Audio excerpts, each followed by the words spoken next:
ଝିଅର ତୃତୀୟ ଜନ୍ମଦିନକୁ ନିଆରା ଢଙ୍ଗରେ ପାଳିଲେ ଖନ୍ତାପଡ଼ାର ମହାଳିକ ପରିବାର। ରାଣୀପାଟଣା ଦୃଷ୍ଟିହୀନଙ୍କ ନିମନ୍ତେ ବିଦ୍ୟାଳୟର ଅନ୍ତେବାସୀଙ୍କ ସହ କାଟିଲେ କେକ୍। ବାଲେଶ୍ୱର ଷ୍ଟେସନ ଛକରେ ଖୋଲିଛି 1 ଓ 2 gram gold forming jewellery showroom. ଆଜି ହିଁ ଆସନ୍ତୁ ଆଉ ବାଛି ନିଅନ୍ତୁ ଆପଣଙ୍କ ମନପସନ୍ଦର ଗହଣା। SJ ଜୁଏଲ୍ସ, ସମାଜ ଅଫିସ ତଳମହଲା, ଷ୍ଟେସନ ଛକ, ବାଲେଶ୍ୱର। ନିଜ ପିଲାଙ୍କ ଜନ୍ମଦିନକୁ କିଏ କେତେ ଆଡମ୍ବର ଢଙ୍ଗରେ ପାଳନ କରେ, କିଏ ବନ୍ଧୁବର୍ଗଙ୍କ ସହ ଘରେ କେକ୍ କାଟେ ତ ପୁଣି ଆଉ କିଏ ହୋଟେଲକୁ ଯାଇ ପାର୍ଟି ମନାଏ। ମାତ୍ର ବିଭିନ୍ନ ଦୁଃଖଦ ପରିସ୍ଥିତି ମଧ୍ୟରେ ପରିବାରଠାରୁ ଦୂରରେ ରହୁଥିବା ଦିବ୍ୟାଙ୍ଗ ପିଲାଙ୍କ ସହ ଜନ୍ମଦିନ ପାଳନ କଥାଟା ଟିକେ ନିଆରା। ନିଜ କନ୍ୟାର ଜନ୍ମଦିବସକୁ ଏଇଭଳି ଢଙ୍ଗରେ ବେଶ୍ ଆନନ୍ଦ ଉଲ୍ଲାସର ସହ ପାଳି ସମସ୍ତଙ୍କ ପାଇଁ ଉଦାହରଣ ସୃଷ୍ଟି କରିଛନ୍ତି ଖନ୍ତାପଡ଼ା ସ୍ଥିତ ଫାଲକନ ମେରାଇନରେ କାର୍ଯ୍ୟରତ ଭଦ୍ରକ ଜିଲ୍ଲା ତିହିଡି ନିବାସୀ ସୁଶାନ୍ତ ମହାଳିକ। ଝିଅ ସାଇ ଶ୍ରୁତିର ତୃତୀୟ ଜନ୍ମଦିବସ ବାଲେଶ୍ୱର ସହରର ରାଣୀପାଟଣା ସ୍ଥିତ ଦୃଷ୍ଟିହୀନଙ୍କ ନିମନ୍ତେ ବିଦ୍ୟାଳୟରେ ପାଳିବା ନେଇ ଶ୍ରୀ ମହାଳିକ ନିଷ୍ପତ୍ତି ନେଇଥିଲେ। ଏହି କ୍ରମରେ ଯେମିତି ଘରେ ଜନ୍ମଦିନଟି ପାଳନ ହେବା କଥା, ଠିକ୍ ସେମିତି ଦୃଷ୍ଟିହୀନଙ୍କ ନିମନ୍ତେ ବିଦ୍ୟାଳୟର ଅନ୍ତେବାସୀଙ୍କ ଗହଣରେ ସାଇ ଶ୍ରୁତିଙ୍କ ଜନ୍ମଦିନ କେକ୍ କଟାଯାଇଥିଲା। ଅନ୍ତେବାସୀମାନେ ମଧ୍ୟ ହ୍ୟାପି ବାର୍ଥଡେ ଗୀତ ଗାଇ ସାଇ ଶ୍ରୁତିଙ୍କୁ ଶୁଭେଚ୍ଛା ଜଣାଇଥିଲେ। ପରେ ମହାଳିକ ପରିବାର ପକ୍ଷରୁ ଅନ୍ତେବାସୀଙ୍କ ପାଇଁ ସୁସ୍ୱାଦୁ ବ୍ୟଞ୍ଜନ ସହ ରାତ୍ରି ଭୋଜନର ବ୍ୟବସ୍ଥା କରାଯାଇଥିଲା। ବ୍ୟସ୍ତବହୁଳ ଜୀବନରେ ନିଜସ୍ୱ ସ୍ୱାର୍ଥ ବ୍ୟତିରେକ ସମାଜ ପ୍ରତି କର୍ତ୍ତବ୍ୟପୂରଣ ଭାବନା ମଧ୍ୟରେ ଏହିଭଳି ଜନ୍ମଦିନ ପାଳନ କରାଯାଇଥିବା ଶ୍ରୀ ମହାଳିକ କହିଥିଲେ। କୁନି ବୟସରୁ ସେବା ପ୍ରତି ଆଗ୍ରହ ବଢ଼ାଇବା ଏବଂ ସବୁ ସ୍ତରର ଲୋକଙ୍କ ଆଶୀର୍ବାଦ କାମନା ଉଦ୍ଦେଶ୍ୟରେ ପ୍ରତ୍ୟେକ ବର୍ଷ ବିଭିନ୍ନ ବୃଦ୍ଧାଶ୍ରମ, ଦୃଷ୍ଟିହୀନଙ୍କ ନିମନ୍ତେ ବିଦ୍ୟାଳୟ, ଅନାଥାଶ୍ରମର ଅନ୍ତେବାସୀଙ୍କ ସହ ସାଇ ଶ୍ରୁତିଙ୍କ ଜନ୍ମଦିନ ପାଳନ ପାଇଁ ତାଙ୍କ ପରିବାର ନିଷ୍ପତ୍ତି ନେଇଥିବା ଶ୍ରୀ ମହାଳିକ ପ୍ରକାଶ କରିଥିଲେ। ମୋ ନାଁ ସୁଶାନ୍ତ କୁମାର ମହାଳିକ, ଆମ ଘର ଭଦ୍ରକ ତିହିଡି। ମୁଁ ଫାଲକନ ମେରାଇନ ଏକ୍ସପୋର୍ଟରେ ମେକାନିକାଲରେ କାମ କରେ। ମୋର ପ୍ରଥମ ଜନ୍ମବାର୍ଷିକ ମୁଁ ଆମ ଗାଁରେ ଆମର ଗାଁ ଲୋକଙ୍କ ସହିତ ପାଳନ କରିଥିଲି, ସାଙ୍ଗସାଥି ସହିତ। ଦ୍ୱିତୀୟ ଜନ୍ମବାର୍ଷିକ ମୋର ଯେଉଁମାନେ ସହକର୍ମୀ ଅଛନ୍ତି, ଯେଉଁଠି କାମ କରୁଛି, ସେମାନଙ୍କ ସହିତ ପାଳନ କରିଥିଲି। ତ ମୁଁ ତାପରେ ଭାବିଲି ଯେ ୟା ପରେ ଯେତିକି ବି ଜନ୍ମବାର୍ଷିକ ଆସିବ ମୁଁ କୌଣସି ଅନାଥାଶ୍ରମ କିମ୍ବା ବୃଦ୍ଧାଶ୍ରମରେ ପାଳନ କରିବି। ତ ମୁଁ ପ୍ରଥମେ ମୋର ଝିଅର ତୃତୀୟ ଜନ୍ମବାର୍ଷିକ ମୁଁ ଏଇ ଆମର ଦୃଷ୍ଟିହୀନ ଭିନ୍ନକ୍ଷମ ବିଦ୍ୟାଳୟରେ ପାଳନ କରିବାକୁ ଚେଷ୍ଟା କଲି। ଏହାଦ୍ୱାରା ଯେ ଯେଉଁ ପିଲାମାନେ କୌଣସି ପର୍ବପର୍ବାଣୀରେ ଯୋଗ ଦେଇ ପାରୁନାହାନ୍ତି, ଗୋଟେ ଘରେ ବନ୍ଧିକି ରହୁଛନ୍ତି, ସେମାନଙ୍କ ମୁହଁରେ ଟିକେ ଖୁସି ଦେବା ପାଇଁ, ତ ତାଙ୍କୁ କୌଣସି ସେଲିବ୍ରେସନରେ ସାମିଲ କରିବା ପାଇଁ ତ ମୁଁ ଏଇଠି ପାଳନ କଲି। ତାପରେ ମୋ ପିଲାଙ୍କୁ କ'ଣ ଉଚିତ ଶିକ୍ଷା ଦେବା ପାଇଁ ଯେ ସେ ଆଗକୁ ଭବିଷ୍ୟତରେ କୌଣସି ମାନେ ତା ମନରେ ଗୋଟେ ସାହାଯ୍ୟ ମନୋବୃତ୍ତି ଆସିବ, ସେ ଲୋକମାନଙ୍କୁ ସାହାଯ୍ୟ କରିପାରିବ କିମ୍ବା ତା ମନ ଗୋଟେ ଦୟା ମନୋବୃତ୍ତି ଭାବିବ, ଆମ ପ୍ରତି ହେଉ କିମ୍ବା ସମାଜ ପ୍ରତି ହେଉ। ତ ସମାଜକୁ ମୁଁ ଜଣାଇବାକୁ ଚାହୁଁଛି ଯେ ସମସ୍ତେ ଆସନ୍ତୁ, ଏଇଭଳି କୁନି କୁନି ପିଲା ଯେଉଁମାନଙ୍କର ଅନାଥାଶ୍ରମ ହେଉ କିମ୍ବା ବୃଦ୍ଧାଶ୍ରମ ହେଉ କିମ୍ବା ଯେଉଁମାନେ ଅସକ୍ଷମ, ଯେଉଁମାନେ କୌଣସି ଜାଗାକୁ ଯାଇପାରୁନାହାନ୍ତି କିମ୍ବା କୌଣସି, ସେମାନଙ୍କ ସହିତ ମିଶିକି ନିଜର ଖୁସି ବାଣ୍ଟନ୍ତୁ। ସେମାନେ ବି ଖୁସି ହେବେ, ଆପଣଙ୍କୁ ବହୁତ ମାନେ ମନର ସନ୍ତୋଷ ବି ଲାଗିବ ଯେ ମୁଁ ଗୋଟେ ସେଇ ପଇସା ବାହାରେ ଖର୍ଚ୍ଚ କରୁଛି ମଦ ମାଂସ ଦେଇକି, ତ ଏଇଠି ପିଲାମାନଙ୍କ ସହିତ ଆମେ ପାଳନ କଲେ ସେମାନଙ୍କ ମନର ଖୁସି ଦେବା ଅପେକ୍ଷା ଆମ ନିଜକୁ ବି ସନ୍ତୋଷ ଆସେ। ଏମାନେ ଏଠି ମ୍ୟାନେଜମେଣ୍ଟ ୱିଥ୍ ଷ୍ଟାଫ୍ ସମସ୍ତେ ବହୁତ ସହଯୋଗୀ, ବହୁତ ସପୋର୍ଟ କରୁଛନ୍ତି, ବହୁତ ସହଯୋଗୀ, କିଛି ଅସୁବିଧା ନାହିଁ। ବହୁତ ଆପଣ ବି ଆସନ୍ତୁ, ସମସ୍ତେ ଅନୁରୋଧ କରୁଛି ସମସ୍ତେ ଆସନ୍ତୁ। ଏଇ ଜାଗା ହେଉ କି ଯେକୌଣସି ଜାଗା ହେଉ, ସମସ୍ତେ ସହଯୋଗୀ ଅଛନ୍ତି, ସମସ୍ତେ ସାହାଯ୍ୟ କରିବେ, ମୁଁ କୌଣସି ଅସୁବିଧା ହେବନି। ସମସ୍ତଙ୍କୁ ମୁଁ କହିଲି ଯେ ମୁଁ ଚାହୁଁଛି ଯେ ମୋର ଏବେ ନୁହଁ, ଆଗରୁ ଇଚ୍ଛା ଥିଲା ଯେ ମୁଁ କୌଣସି ମ୍ୟାରେଜ ପରେ କିମ୍ବା ମୁଁ ଅନାଥ ଆଶ୍ରମ ଅଛି କି ସେଠି ଯାଇକି ପାଳନ କରିବି, ତ ସେଇଟା ହେଇପାରୁନଥିଲା।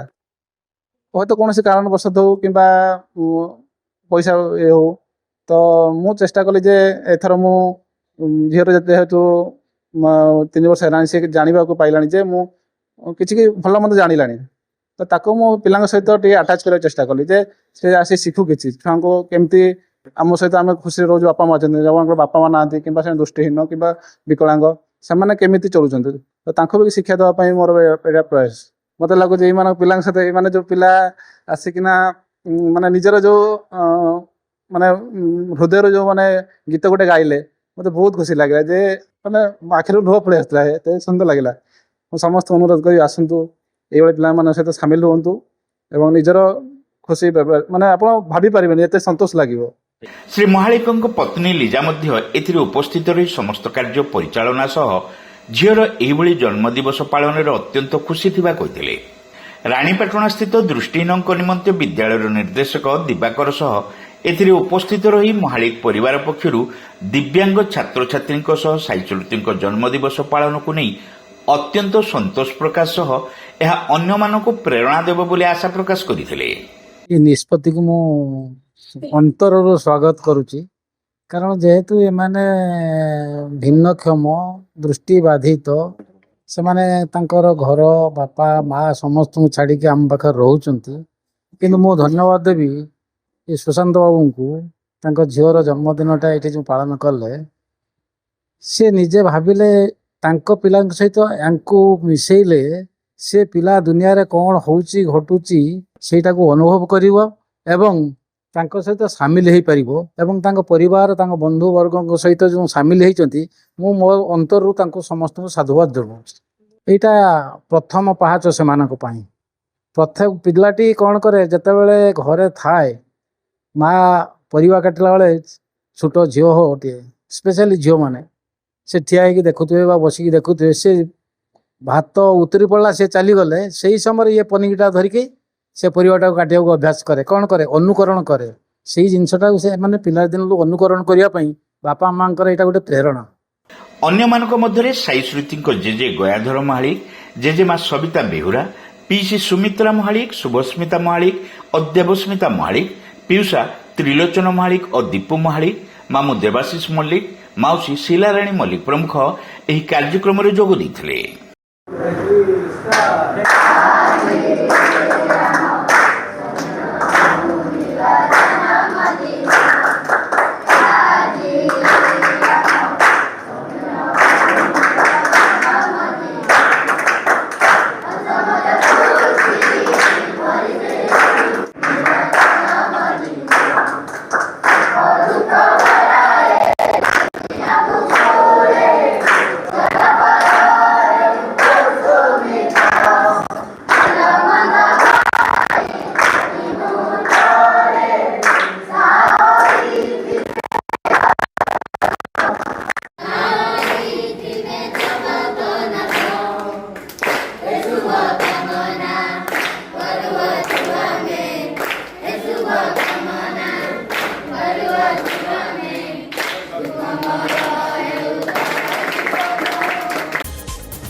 Saint John college of nursing and paramedicals रे एडमिशन चली बीएससी नर्सिंग जीएनएम कोर्स पई जोगाजोग करंतु। Saint John college of nursing and paramedicals, mission compound, Baleshwar.